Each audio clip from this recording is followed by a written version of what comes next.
Today I'm aboard SeaWell's 345XL. SeaWell has just launched their new 345XL, and I think you're going to be hearing a lot more about it because it's dedicated to making boating affordable to a larger audience of boaters. I'm Capt with BoatTEST. Let's see what there is to see. Entering into the cockpit is a transom door and a small 6-inch step to separate the spaces. Now the cockpit's fairly large. It is 5'3" by 8'4" inches.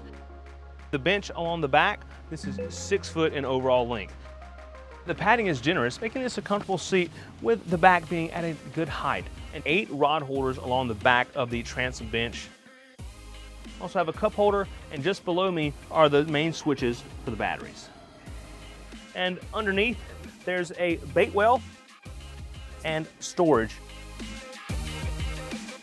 Underfoot is the EVA foam, which continues throughout the entire boat. Now in the deck of the cockpit, there are fish boxes, both port and starboard. They're 43 inches in length, which is good enough for most of your sport fish, but if you get into the little bigger fish, they may not quite fit in there.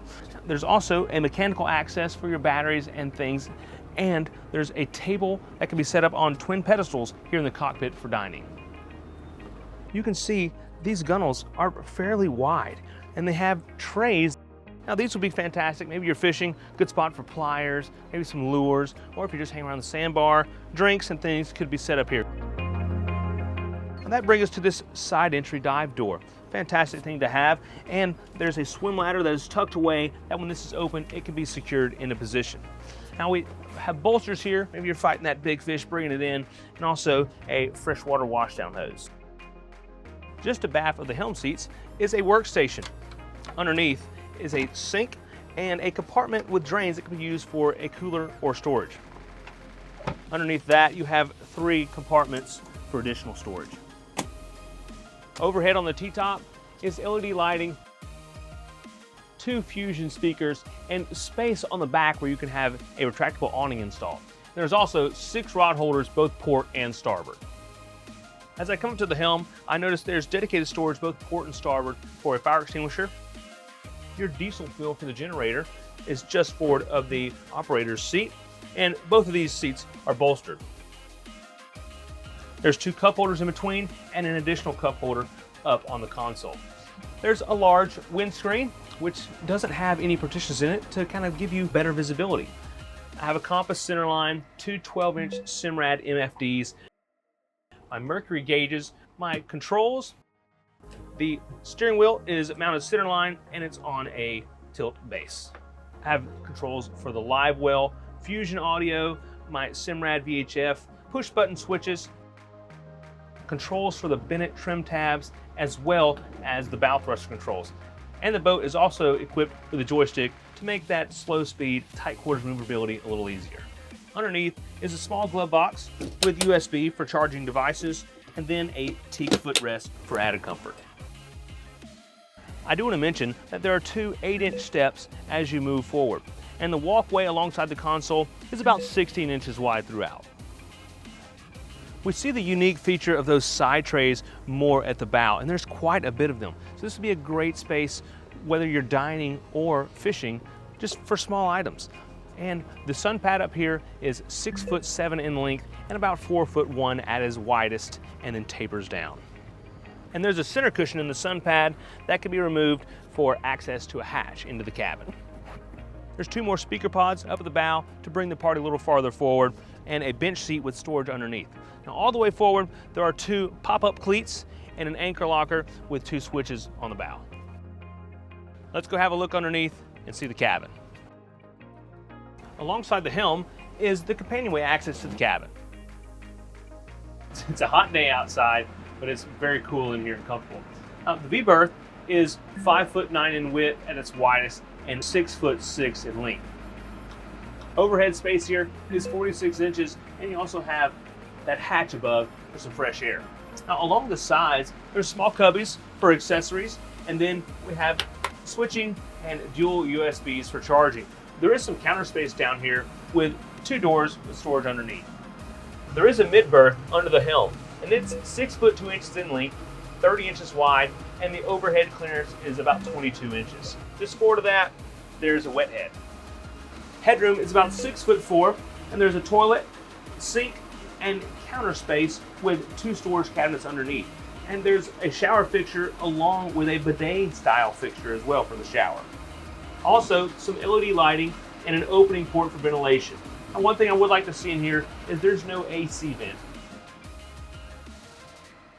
There's also the main electrical panel and your generator control panel.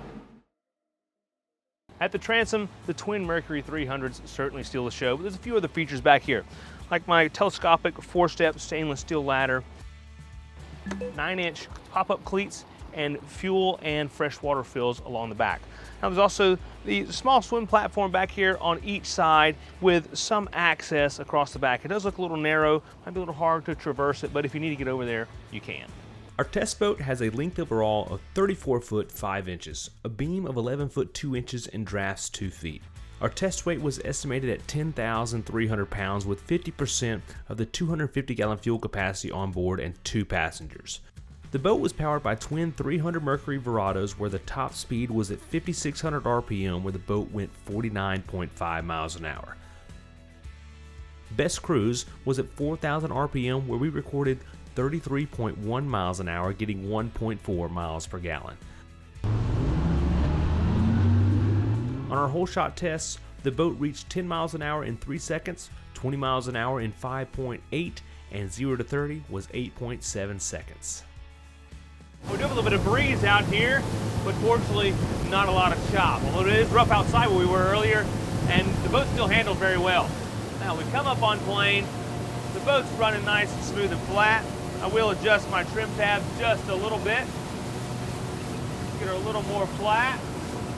Visibility while running is very good. I have complete 360 visibility. There's no partitions and things in my glass that are going to impede my vision. We do have the bar supports for the T-top, but they are not in the way at all. Comfort and ergonomics at the helm are just fine with a tilting steering wheel. My throttles are in the proper place. Compass is center line. I have my 2 Simrad screens right in front of me. Trim tabs are also easy to access as well as the bow thruster. And we have twin seats here with bolsters. I would like to see maybe an armrest in the future. Oh wow, reacts really quick, feels good. She's stuck on her lines and no slippage from the props. Now we'll take a few S-turns, see how the boat reacts with a little more aggressive maneuvering. Yeah, she really leans over good, banks in these turns. I like how it feels. There's no stutter or anything. The boat does have a pretty sharp bow entry and some dead rise, so that's going to help us as we're doing these corners. But really, I'm just very comfortable while I'm at the helm. I feel very secure and safe, and like I can totally control the boat without any issue. I like it. That concludes our performance and features inspection aboard SeaWell 345XL. I'm Capt with Boat Test, and remember, life is better on a boat.